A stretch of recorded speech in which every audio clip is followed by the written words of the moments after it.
Hello, viewers. How are you all? Hope you all are fine and doing well. एक बार फिर हम लेके आ गए हैं बीएड से रिलेटेड एक नया वीडियो। और मैंने already national education policy policy के बारे में बताया है अपने लास्ट वीडियो में। अगर आपने वीडियो चेकआउट नहीं किया है तो आप जल्दी से जाइए और वीडियो चेकआउट करिए। मैंने उसमें नेशनल एजुकेशन पॉलिसी के इंट्रोडक्शन के बारे में बताया था। अब हम नेशनल एजुकेशन पॉलिसी के कुछ फीचर्स पढ़ेंगे और देखेंगे कि नेशनल एजुकेशन पॉलिसी एक्चुअल में चाहता क्या था। तो ये जो क्वेश्चन है इसमें से आपके बहुत से शॉर्ट क्वेश्चंस बन सकते हैं या फिर क्वेश्चन आ सकता है अगर एग्जाम जो है वो रिटन पैटर्न में हुआ, यानी कि ऑब्जेक्टिव नहीं हुआ, रिटन में हुआ, तो भी आपका ये क्वेश्चन आ सकता है कि नेशनल एजुकेशन पॉलिसी में क्या चीजें ऐसी थी जिसको इम्फेसाइज किया गया था, है ना, या फिर क्या फीचर्स है जो इसमें कवर्ड हुए थे, कौन सी ऐसी चीजें हैं जो इस पॉलिसी के अंदर कवर्ड थी। ठीक है ना। तो अब हम देखते हैं कि education policy, national education policy 1986 के फीचर्स क्या थे। तो कुछ फीचर्स तो आपको मेरे इंट्रोडक्टरी वीडियो में भी मिल जाएंगे। तो फीचर्स में कुछ पॉइंट्स ऐसे भी हैं जो मैंने इंट्रोडक्टरी वीडियो में ऑलरेडी बता दिया है।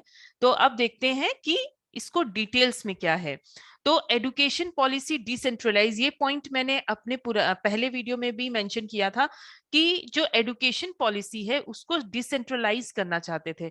यानी कि जो एजुकेशन है वो नेशनल भी होनी चाहिए, स्टेट भी होनी चाहिए, और एक डिस्ट्रिक्ट को भी राइट है कि वो अपना एक एजुकेशन का लेवल सेट कर सके, वो एक अपना एजुकेशन की थोड़ी छोटी मोटी सी पॉलिसीज बना सके। ऑफ कोर्स जो मेन चीज है वो तो सेम रहेगी, एग्जाम जैसे होते हैं हर जगह पे वैसे ही होंगे। ठीक है ना। लेकिन कुछ ऐसी चीजें हैं जो डिस्ट्रिक्ट वाइज उन्हें लगता है कि नहीं, ये चीजें एडिशन होनी चाहिए क्योंकि ये हमारे एनवायरमेंट को या फिर हमारे जगह को ज्यादा सूट करता है। अगर किसी पर्टिकुलर स्टेट में हमें लगता है पर्टिकुलर सब्जेक्ट इंक्लूड करना जरूरी है, तो हम उसको इंक्लूड कर सकते हैं। लेकिन हो सकता है वो जो सब्जेक्ट है वो नेशनल लेवल पे उतना काम नहीं करे क्योंकि नेशनल लेवल पे उसे पढ़ने की इतनी जरूरत ना पड़े। ठीक है ना। तो इसी वजह से एजुकेशन सिस्टम को जो है सिर्फ सेंट्रलाइज, मतलब एक जगह से कंट्रोल देने के बजाय क्यों ना हम उसे हर स्टेट को राइट दे कि थोड़े थोड़े जो कंट्रोल है वो भी कर सके, और कुछ डिस्ट्रिक्ट को भी ऐसा राइट दे कि कुछ छोटे मोटे डिस्ट्रिक्ट जो है वो भी अपने तरीके से स्कूल्स खोल सके, चला सके, है ना। कुछ पॉलिसीज ऐसी है छोटी मोटी जो अपने आप चेंज कर सके। अब ये सब करने के लिए जो जो भी पॉलिसी में था वो ऐसे ही तो पूरा नहीं होगा। उसे पूरा करने के लिए क्या चाहिए हमें? रिसोर्सेस, यानी कि हमें चाहिए मनी। हम चाहे प्लान्स जितने भी बना ले, अगर हमारे पास रिसोर्सेस नहीं है, मनी नहीं है, तो कोई भी प्लान इंप्लीमेंट नहीं हो सकता है। तो जो मोस्ट इंपॉर्टेंट थिंग इस पॉलिसी में ध्यान दी गई थी कि हम जो भी प्लानिंग बना रहे हैं क्या उसके लिए हमारे पास रिसोर्सेस होंगे। ऐसा तो नहीं है कोई हम ऐसा प्लान बना रहे हैं जो बिल्कुल सपनों में हो। ठीक है ना। उसे पूरा करने के लिए हमें बहुत से इन्वेस्टमेंट चाहिए जो हमारे पास नहीं हो। तो ऐसा कोई भी प्लान नहीं हो, तो जो भी प्लान बन रहा है उसके लिए हमारे पास सफिशिएंट रिसोर्सेस हो तभी वो आगे बढ़े। और नेशनल एजुकेशन पॉलिसी में 10+2+3 जो हम आज भी देखने को मिलता है हमें। ठीक है ना। पहले 10 साल एजुकेशन हम लेते हैं स्कूल में, फिर हम +2 लेवल पे जाते हैं, 11th 12th, उसके बाद हम ग्रेजुएशन लेवल पे जाते हैं। तो ये चीज हमें आज भी देखने को मिलती है। ये जो चीज है ये एजुकेशन पॉलिसी लेके आई थी। और एजुकेशन पॉलिसी जो है 1986 की, उन्हें ये पैटर्न, ऐसे तो बहुत से पैटर्न हुए थे लेकिन उन्हें ये पैटर्न सबसे ज्यादा अच्छा लगा और उन्हें ऐसा फील हुआ कि ये जो पैटर्न है वो हमारे जो कंट्री है उसको बहुत सूट कर रहा है। और नेशनल एजुकेशन पॉलिसी में ये भी देखा गया था कि प्री प्राइमरी, प्राइमरी, सेकेंडरी और हायर, हर लेवल में क्या इंप्रूवमेंट चाहिए, क्या चेंजेस चाहिए, कौन से ऐसे चेंजेस चाहिए जो आने चाहिए। और हमें क्या किसी एग्जाम के पैटर्न में या फिर हमारे सिलेबस में या फिर हमारे करिकुलम में, ठीक है ना, कौन सी ऐसी चीज है जिसको चेंजेस लाने की जरूरत है। ऑब्वियसली हम जो करिकुलम आज से 15 साल पहले पढ़ते थे और आज जो पढ़ते, जो हमारे मॉम और डैड पढ़ के आ चुके हैं, जो आज हम पढ़ रहे हैं, तो बहुत फर्क है। ये क्यों आता है? क्योंकि विद टाइम जो है हमारी नेसेसिटीज चेंज होती हैं। पहले की एजुकेशन की नेसेसिटी कुछ और होती थी, प्रैक्टिकल लाइफ में जॉब लेने जाओ तो नेसेसिटी कुछ और होती थी। लेकिन आज की डेट में जब हमारा टाइम अपडेट हो रहा है तो उस हिसाब से हमारा एजुकेशन सिस्टम भी जो है वो अपडेट होना चाहिए। इसलिए हमें ये भी देखना है कि प्री प्राइमरी लेवल पे, प्राइमरी लेवल पे, या फिर सेकेंडरी लेवल पे, या फिर हायर लेवल पे, कौन से लेवल पे हमें जो है वो चेंजेस लाने की जरूरत है। अब हम आगे बढ़ते हैं और देखते हैं क्या है next point. In pre primary level attention should be given to physical and mental development. और नेशनल एजुकेशन पॉलिसी 1986 ने ये सोचा था कि प्री प्राइमरी लेवल में बहुत ज्यादा पढ़ाई इंक्लूड करने के बजाय क्यों ना हम बच्चों को ऐसी ट्रिक सिखाए जिससे उनकी फिजिकल और मेंटल डेवलपमेंट हो। जैसे आजकल हम कराते ना एबेकस ट्रेनिंग होती है, छोटे छोटे बच्चों को हम डिफरेंट टाइप्स ऑफ चीजें करा के और उनकी मेंटल स्किल जो है वो डेवलप करने की कोशिश करते, खेलते खेलते पढ़ाना, है ना। और खेलते खेलते पढ़ाने से क्या होता है, फिजिकल डेवलपमेंट भी होगा, मेंटल डेवलपमेंट भी होगा, है ना। और डिफरेंट तरीके से सॉन्ग गाते गाते पढ़ाना, तो इससे क्या होता है ना, वेराइटीज ऑफ चीजें आती हैं और इससे बच्चे का जो मेंटल डेवलपमेंट है, ग्रोथ है, वो बहुत अच्छी होती है। अब आगे देखते हैं क्या है। अब जो हमारी नेशनल एजुकेशन पॉलिसी है, पहले हम ये पॉइंट्स कवर कर लेते, फिर हम पीछे जाएंगे। तो यहाँ पे और कुछ पॉइंट ऐसे थे जैसे कि goals of free and compulsory education. अब जो नेशनल एजुकेशन पॉलिसी 1986 चाहता था कि इंडिया एक ऐसी कंट्री बने कि जहां पे कोई अनएजुकेटेड ना रहे, हर इंसान को एजुकेशन मिलना बहुत जरूरी है। भले ही हमें उस एजुकेशन को फ्री ऑफ कॉस्ट देना पड़े या फिर उसे हमें कंपल्शन कर दे, गवर्नमेंट के थ्रू से कंपल्शन हो जाए कि नहीं कंपलसरी आपको एजुकेशन लेना ही पड़ेगा, अगर आपने नहीं ली तो you are not a responsible citizen. ठीक है, तो ये या तो कंपल्शन कर दो या तो उसको फ्री ऑफ कॉस्ट कर दो, ताकि वो हर जगह पे, हर लेवल पे, हर लोगों के पास पहुंच सके। छोटे छोटे सेंटर्स खोल दो, छोटे छोटे स्कूल्स खोल दो, जहां पे हम बहुत बड़ी बड़ी चीजें एफर्ट नहीं कर सकते। रूरल एरिया में छोटे छोटे स्कूल्स खोल दिए, बच्चे जैसे हायर एजुकेशन लिया उसके बाद में गांव चले गए, है ना, नॉलेज बढ़ाने लगे बच्चों की जो गांव में रहते हैं, और वहां के बच्चों को नॉलेज देने लग गए, पढ़ाने लगे। तो इस तरीके की छोटी छोटी एक्सपेरिमेंट करना, छोटे छोटे स्कूल्स खोलना, एजुकेशन सेंटर्स खोलना, इस तरीके से वो चाहते थे क्या होगा, एजुकेशन सिस्टम जो है वो आगे बढ़ेगा, एजुकेशन जो है वो आगे बढ़ेगा। सेकेंडरी एजुकेशन में वो चाहते थे कि सिर्फ प्री प्राइमरी ही क्यों, सिर्फ कंपल्शन एजुकेशन ही क्यों, हम क्यों ना सेकेंडरी एजुकेशन को भी देखें कि वहां पे क्या चेंजेस की जरूरत है। क्योंकि सेकेंडरी एजुकेशन एक ऐसा फेज है जहां पे से बच्चा अपना करियर चूज करना शुरू कर देता है, प्राइमरी लेवल के बाद जो आता है।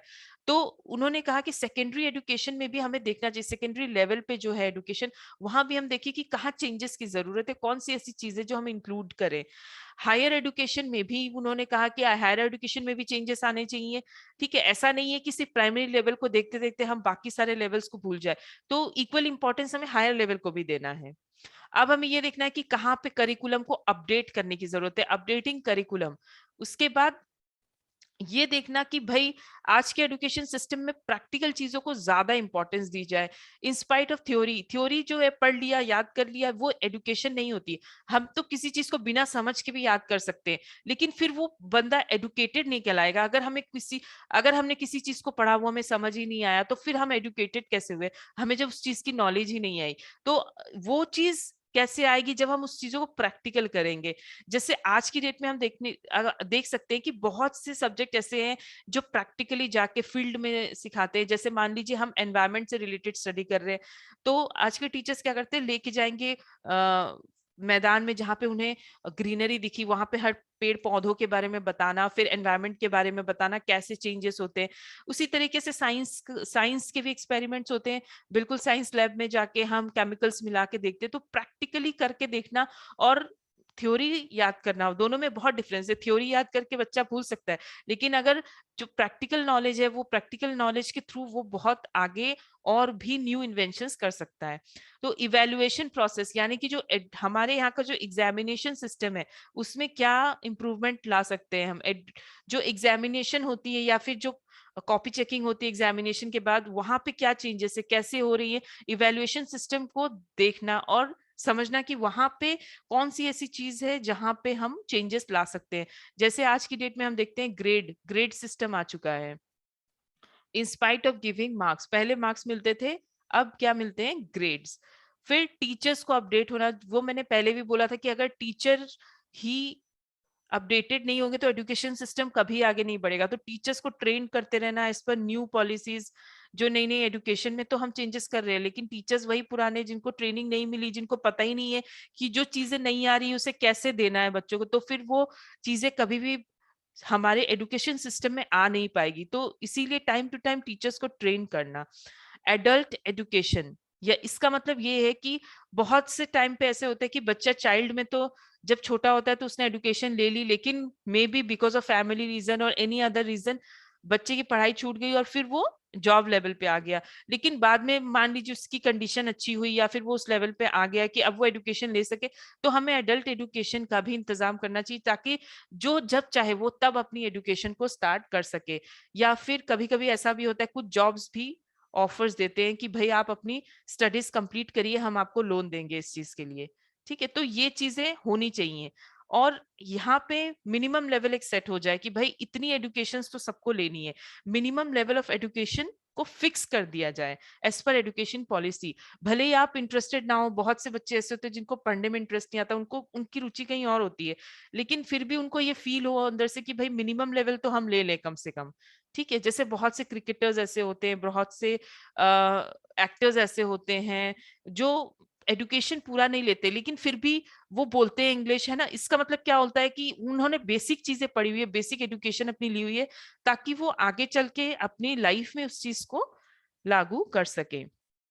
तो अब हम देखते हैं नेक्स्ट क्या है, इक्वलिटी ऑफ एजुकेशन को अचीव करना है। तो इक्वलिटी, जैसे माइनॉरिटी कास्ट है, लोअर कास्ट है, जिसको हमेशा एजुकेशन सिस्टम में दूरी रखा गया फ्रॉम वैदिक पीरियड। वैदिक पीरियड के टाइम से जो लोअर कास्ट है उसको एजुकेशन से बहुत दूर रखा गया। तो ये इक्वलिटी लाना बहुत जरूरी है, चाहे वो शेड्यूल कास्ट हो, चाहे वो बैकवर्ड क्लास हो, चाहे वो आप समझ लीजिए जो भी किसी भी तरीके से वो माइनॉरिटी क्लास का हो, तो एजुकेशन सबको मिलना जरूरी है। किसी को भी ये रूल्स नहीं होना चाहिए कि भाई इस पर्टिकुलर पार्ट में एजुकेशन नहीं जाएगी। वुमेन्स एजुकेशन को लेके सीरियस होना, वुमेन्स हमेशा एजुकेशन को लेके फैमिली कंजर्वेटिव होने की वजह से वुमेन्स एजुकेशन कभी भी आगे नहीं बढ़ पाया। तो वुमेन्स एजुकेशन को लेके भी चीजों को इम्पोर्टेंस देना, ताकि जो लोगों की मेंटालिटी को चेंज करना, ताकि वो वुमेन्स एजुकेशन को भी इंपॉर्टेंस दे और women should not be deprive. जैसे आज की डेट में सीबीएसई ने भी, फिर गवर्नमेंट ने भी बहुत से फीमेल्स को लेके स्कूल खोले। सीबीएसई भी कुछ कुछ चीजें लाती रहती है, जैसे कि मान लीजिए अगर वन चाइल्ड है, गर्ल है, तो फ्री ऑफ एजुकेशन मिलेगी। तो इस तरीके से जो कुछ कुछ हमारे जो चेंजेस है वो आते रहते हैं, पॉलिसीज आती रहती है एजुकेशन सिस्टम में, जिससे क्या होगा, वुमेन एजुकेशन को बढ़ावा मिलेगा। एजुकेशन फॉर हैंडीकैप्ड, अगर ऐसा नहीं है कि सिर्फ नॉर्मल लोगों को ही एजुकेशन लेना जरूरी है, जो बच्चे मेंटली रिटार्डेड है, जो नॉर्मल नहीं है, उनके लिए एक स्पेशल स्कूल होना।